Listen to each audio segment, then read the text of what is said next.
आपसे इसका आन बान शान मार्केटिंग प्लान शेयर करूंगा। दोस्तों ये ब्रांड आपने हर जगह सुनने में आ रहा है और अब आपने देखा होगा कि आरसीएम अगर हम बात करें आज से 5 से 7 साल पहले की तो लोगों को एक्सप्लेनेशन देनी पड़ती थी कि हाँ ये आरसीएम है। लेकिन अगर हम आज बात करते हैं 10 लोगों से, 10 में से 8 से 7 लोग ऐसे होते हैं कि वो कहीं ना कहीं इस नाम के बारे में, इस सिस्टम के बारे में कुछ ना कुछ जानकारी रखते हैं। क्यों? क्योंकि हम सब देखते हैं, डॉक्टर साहब ने बताया कि लोग इसका रैपर लेके, इस प्रोडक्ट का रैपर लेके घूमते हैं अगर जो उसको कंज्यूम करता है। तो कहने का मतलब ये है कि लोग तो उसको जानकारी ले रहे हैं, तो क्यों ना वो जानकारी वो हमारे द्वारा लें और जिससे कि वो खुद भी फायदा उठाएं और साथ ही साथ अपनी कंडीशन। लेकिन हम सब लोग क्या है कि एक श्रेणी में आते हैं जिसको बोलते हैं हम कस्टमर। मैं शॉर्ट में लिखूंगा। देखिए कोई भी आदमी किसी भी चीज़ से सामान कंज्यूम करता है, चाहे बाजार से करे चाहे आप दुकान से करें, तो उसका उसको जो दर्जा मिला होता है वो ग्राहक का दर्जा मिला होता है। और ग्राहक कभी भी सामान खुद नहीं बनाता है, वो कहीं ना कहीं आपने देखा होगा वो बाजार से या पड़ोस की दुकान से लाता है, उसको बोलते हैं रिटेलर। ठीक है। अब रिटेलर कोई भी सामान आपने देखा होगा, 10 की चीज़ हम लेते हैं, 9 की चीज़ कभी वो भी अपने पास नहीं बनाता, आपने देखो कभी। तो ये भी कहीं ना कहीं आगे वाले से लाता है जिसको बोलते हैं होलसेलर। भाई मान के चलिए कि हमने साबुन लिया है कपड़े धोने का, ठीक है। अब कपड़े धोने का साबुन कुछ बंदा थोड़ी बनाता है, वो भी देखोगे आपने आगे वाले से लाता है होलसेलर। अब ये होलसेलर ये सामान आपने देखा होगा, ये भी अपने पास नहीं बनाता, इसके पास में एक गाड़ी आती है डिस्ट्रीब्यूटर की, तो ये सामान लेता है डिस्ट्रीब्यूटर से। और ये डिस्ट्रीब्यूटर भी भाई साहब सामान अपने पास नहीं बनाता, आपने देखा होगा ये भी आगे वाले से लेता है जिसको बोलते हैं सीएनएफ एजेंट। ठीक। और ये सीएनएफ एजेंट भी सामान अपने पास नहीं बनाता, ये भी आगे से लाता है जिसको बोलते हैं हम कंपनी। ठीक है।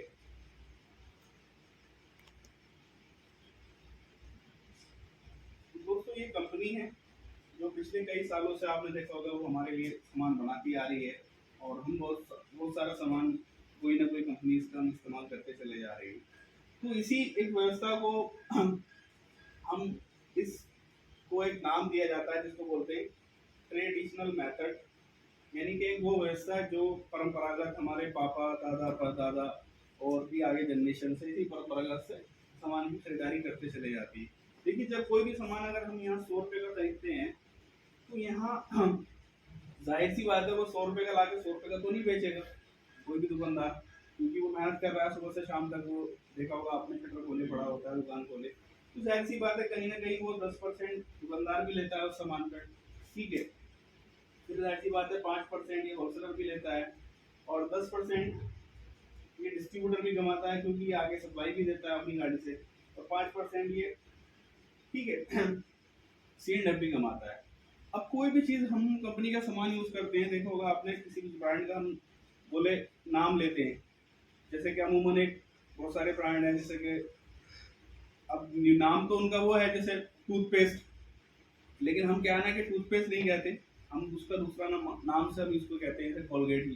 ठीक है। अब जैसे बिस्किट है तो बिस्किट को हम बिस्किट कह के नहीं जानते, हम उसको पार्ले जी कह के हम उसको जानते हैं। तो वो सारे जो नाम हमारे जो याद हुए हैं वो क्यों याद हुए हैं? क्योंकि इसके हर एक सामान का असर होता है एडवर्टाइजमेंट। एडवर्टाइजमेंट क्या होता है कि किसी भी सामान की अपना प्रमोशन करके अपने सामान की सेल बढ़ाना और अपने सामान की पढ़ाई करना। तो उसको कंपनी का सबसे बड़ा मोटो होता है एडवर्टाइजमेंट करके ग्राहक को अपने सामान को जानकारी देके सामान के जरिए सामान को दिखवाना। तो सबसे मोटा जो पैसा इस चैनल में जाता है वो 15 से 20% में जाता है एड में। ठीक है। यानी कि बात करें तो आज के टाइम में तकरीबन 45 से 50% का जो पैसा है, आज जो हम सामान खरीदते हैं 100 रुपये में, तकरीबन 45 से 50% का जो डिस्ट्रीब्यूशन का जो पैसा है वो डिस्ट्रीब्यूशन में चला जाता है। ठीक है। तो जिससे कि ग्राहक को हमेशा सामान वही रेट पे पड़ता है, कभी उसको ग्राहक को सामान वाजिब दाम पे नहीं मिलता। दूसरी चीज आज जैसे कि हमारे सर ने बताई कि पिछले कई 20 सालों से ट्रेडिशनल मार्केट में है, होलसेल का काम करते आ रहे हैं। अभी जैसे इन्होंने बताया कि आज का जो हालात है, जो आज का जो मटेरियल बिक रहा है उसमें हर चौथा आइटम डुप्लीकेट है। यानी कहीं डुप्लीकेट है और कहीं मिलावट थोड़ी इतनी तेजी से बढ़ी आ रही है कि आज मसालों का हाल इतना ख़राब है कि अगर हम उसको देखें तो हम उसको खा नहीं पाएंगे, क्योंकि वो तरह तरह की चीज़ें उसके अंदर मिलाई जाती हैं। तो पहला नुकसान है कभी भी ग्राहक को यहाँ वाजिब दाम पे नहीं मिल रहा। दूसरा नुकसान उसको ओरिजिनल के नाम पे मिलावट वाला सामान। तीसरा नुकसान उसको डुप्लीकेट, भाई रैपर वही चीज वही लेकिन माल अंदर कुछ और, ठीक है। और चौथा नुकसान उसको कभी भी यहाँ सामान उसको पक्के बिल में नहीं मिलता। देखिए हम सब जानते हैं आज 2 साल से हम सामान खरीदारी करते चले आ रहे हैं, लेकिन कभी हमने सामान को अपनी पड़ोस की दुकान या अपने बाजार से कभी उसको बिल से खरीदा है? लाखों रुपए का सामान हम खरीदते हैं, हम देखते हैं हमारे घर में शादियाँ होती हैं, लोगों का सामान तो मतलब 50-50 लीटर 150-150 लीटर तेल लगता है, मसाले लगते हैं, लेकिन कभी भी उस सामान का बिल हमें नहीं मिलता, ठीक है। और पांचवा सबसे बड़ा नुकसान जो उस व्यवस्था से होता है, कभी भी इस व्यवस्था से ग्राहक को कभी भी यहाँ से रोजगार या कोई भी अवसर यहाँ से प्रदान नहीं होता। आप जानते हैं कि ये सब लोग 95% लोग यहाँ ग्राहक हैं और 5% लोग ये डिस्ट्रीब्यूशन चलाने वाले लोग हैं। लेकिन ये 95% जो पैसे का मजा है सिर्फ ये 3 से लेकर जो 5% के लोग हैं, इन्हीं की नेटवर्क बढ़ती है, इन्हीं की इनकम बढ़ती है और ग्राहक अपना वहाँ का वहीं उसको पैसा लाता है और खर्च कर देता है। तो इसी ग्राहक के नुकसान को देखते हुए कहते हैं ना कि हर दशक में बदलाव आया है। देखिए हम जानते हैं जैसे कि टेलीफोन चलता था, मोबाइल फ़ोन आया, आज मोबाइल फ़ोन की जगह आज क्या हो गया, स्मार्टफोन आ गया। और आज स्मार्टफोन से भी इतना एडवांस हो गया कि आज एक आदमी को लेन देन करने के लिए भी आज फ़ोन पे, गूगल पे और तरह तरह के पेमेंट गेट पे आ गए हैं। यानी कि 1 क्लिक में हम हज़ारों रुपये अपने घर बैठे भेज भी सकते हैं और 1 क्लिक में हमारे हज़ारों रुपये घर बैठे आ भी सकते हैं। तो इसी बदलाव को हर दशक में बदलाव आया है और यही बदलाव सन 2000 में 1996 से हिंदुस्तान के अंदर इस बदलाव की शुरुआत हुई, जिसको इस बदलाव को जानते हैं डायरेक्ट सेलिंग मेथड, यानी कि डीएसएम। डीएसएम क्या है कि जैसे कि ट्रेडिशनल सेलिंग मेथड था, इसी के अपडेशन मॉडल में हमारे बीच में डायरेक्ट सेलिंग मॉडल बीच में इसकी शुरुआत हुई सन 1996 में। और सन 2000 में इसी डायरेक्ट सेलिंग मॉडल को लेकर हमारे बीच में आया आरसीएम।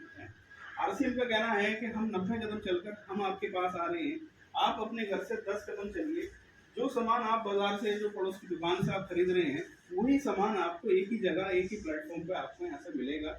और नंबर 1, यहाँ से सामान के खरीदने से जो आपको नुकसान यहाँ से मिल रहे, यही नुकसान आपके यहाँ के खरीदने से ये फायदे में बदल जाएंगे। अब समझना ये है कि ये हमें फायदे में कैसे बदलेंगे। देखिए सामान तो हम यूज़ कर रहे हैं, पेस्ट हम यूज़ करते हैं, नहाने का साबुन हम यूज़ कर रहे हैं, शैम्पू हम यूज़ कर रहे हैं, और भी हमारे कपड़े धोने के हैं, खाने पीने के हैं, न्यूट्रिशन है, मेडिसिन, वो भी हमारी चीज़ें हैं, तो वो तो हम यूज़ कर रहे हैं, प्रोडक्ट तो यूज़ कर ही रहे हैं, लेकिन उस प्रोडक्ट के ब्रांड को चेंज करना है। पहले हम ट्रेडिशनल के ब्रांड को यूज़ कर रहे थे, हम डायरेक्ट सेलिंग को ब्रांड को यूज़ करना है। तो इसी को यूज़ करने से सबसे पहले जो फ़ायदा आपको मिलेगा, नंबर 1, देखिए यहाँ कोई भी चीज़ जो है वो हमारी रजिस्टर्ड नहीं है, तो हम कोई भी चीज़ कहीं से भी कंज्यूम कर लेते हैं। कंपनी कहती है कि अरे कि मुझे पता कैसे लगे आप मेरे ग्राहक हैं, तो कंपनी कहती है कि आप मेरे साथ डायरेक्टली पार्टनर बनिए, और डायरेक्टली जब मेरे पार्टनर बनेंगे मेरे सामान की खरीदार के, तो आपको ये फायदे आपको मिलेंगे। नंबर 1, सामान आपको यहाँ से मिलावट का हमें मिल रहा था, सबसे पहली चीज़ हमें सामान यहाँ ओरिजिनल का मिलेगा, ठीक है, पहला सामान। दूसरा फायदा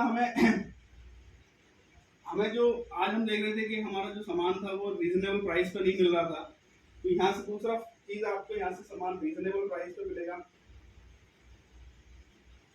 वाजिब कीमत पे, ठीक है। और तीसरा, जब मैंने कहा कि आपको जैसे यहाँ से जुड़ेंगे, तो कंपनी कहती है कि आपको यहाँ सामान जो है वो एमआरपी से 15 से 20% आपको छूट पे पड़ेगा।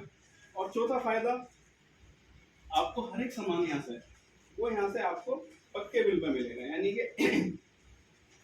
आपको पक्का बिल मिलेगा। पक्का बिल यानी कि 1 रुपये का शैम्पू लेंगे तो वो भी जीएसटी बिल होगा। पांचवा फायदा, आपको यहाँ से जो भी हम सामान खरीदते हैं, आज देखोगे बाजार में आज ये हालत ये है कि बिकने के बाद सामान की कोई गारंटी नहीं, बिका हुआ माल वापस है, मतलब तरह तरह के चीज़ें आप देखते आए। लेकिन मैं जब ओरिजिनल सामान को बेचते थे तो उनका कहना यह था कि ये माल हमारा खुला हुआ भी वापसी हो सकता है, अगर आपको ये पसंद नहीं आए तो ये खुला हुआ भी वापसी है। क्यों? क्योंकि ग्राहक ने पैसा दिया आपको, और ग्राहक ने जब पैसा आपको दिया और वो चीज़ उसको पसंद नहीं आई, उसके कंपैरिजन में वो वैल्यू वाली चीज़ नहीं मिली, तो उसका हक ये बनता है ग्राहक का कि वो चीज को उसे वापस करे और उसका पैसा ले, या उसकी जैसी चीज वो मांग रहा है उसे पैसा सेम चीज दे। तो ये वो तरीका आरसीएम ने निकाला है कि इसका सौभाग्य कि कंपनी कहती है कि 30 दिन तक हमारे सामान की गारंटी और वारंटी है। यानी कि इंडिया के हिंदुस्तान के अंदर पहली ऐसी कंपनी है 7 से 10 दिन तो देती है। 7 दिन अमेजोन है, अब वो कहता है कि मेरा माल अगर आप 10 दिन तक भी आप वापसी कर सकते हो, अगर आपको सामान पसंद नहीं आया, क्वालिटी का नहीं लगे, तो आप 10 दिन तक वापसी कर सकते हो, रिटर्न कर सकते हो, एक्सचेंज कर सकते हो। ठीक है, तो यही आरसीएम ने वो फैसिलिटी रिटर्न की और एक्सचेंज की हमारे बीच में दी है। साथ ही साथ कंपनी का मानना यह है कि ग्राहक जो है वो उनसे डायरेक्टली जुड़ा है, तो जो बीच में डिस्ट्रीब्यूशन में पैसा जा रहा था वो 2 से लेकर 22% यहाँ परफॉर्मेंस बोनस के रूप में ग्राहक के खाते में वापसी आता है। और साथ ही साथ 8 से लेकर 12% वो प्रोडक्ट को फ्री, यानी कि प्रोडक्ट हम हर महीने यूज करते हैं, हर दिन यूज करते हैं, जाहिर सी बात है साल भर अगर हम इस्तेमाल करते हैं तो साल में 2 बार ऐसे सामान ऐसे फ्री मिलता है। जितना भी हम सामान यहाँ से खरीदेंगे वहाँ से हम 8 से लेकर 12% का प्रोडक्ट फ्री ले सकते हैं, और 2 से लेकर 22% का हम खाते में पैसा वापसी ले सकते हैं, और साथ ही साथ हम कोई भी सामान लेने के बाद 30 दिन तक एक्सचेंज रिटर्न कर सकते हैं। ये वो पॉलिसी डायरेक्ट सेलिंग को लेके ग्राहक तक कंपनी काम कर रही है। और मैं चाहूँगा कि यहाँ तक मेरी मार्केटिंग काम